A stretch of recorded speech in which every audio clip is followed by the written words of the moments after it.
چی نگین آقا اومد کجای مدرسه 2 ساعته وای قولنامه موتور اینجا نزن میبرن کی میخواد ببره گردن به کلفتی عزیزم دیروز این موقع اینجا موتور بردن چجوری بردن اینجوری سوار شده بنده خدا خب سویچ باز کرده هندل زده موتور بردن ای بار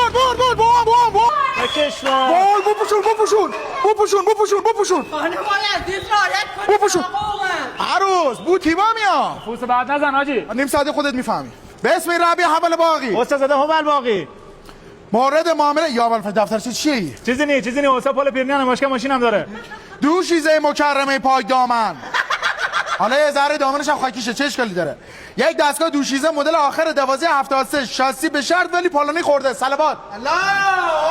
میگن تو مطمئنی عاقدی نه من عاقلم یه مشتی دیونه جمع شدن دور هم به هم بپیوندن منم شدم عاقل دوشیزه مکرمه خدیجه پاکمانتو وایسا این خب به ما روز اول گفتن اسمش پارمیدان تو خانم اصل دهنت هم نذاشتن که نفهمی چه گوی خوردی خب هر روز آخرش مهریه چند تا بنویسم با اجازه پدرم 1300 404 تا بره بار هزارم ها یا وکیلم عروس رفته گل بکشه بیچینه بکشه یا بیچینه جفتش همین بره جفتش رفته که گیج شده 3 و 4 هم نمیکنن 2 ماه تا چرا با این انگوش زدی انگشت خودم دلم میخواد با عدل قرصی نگی با 10 سال مشتری شه گوه خورد تو هم روش آی شباش کل محلتون رو بردیم اربا باباتون خرقاربتی بود چه کنده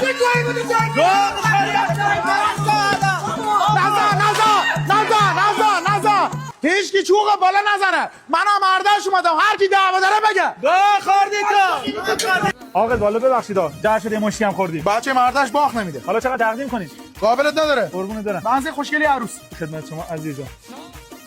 والا یه عروس که من میبینم این جیگر نصفش هم اضافه این پشمانم برای تو ما هرون خورید خدا خیر بده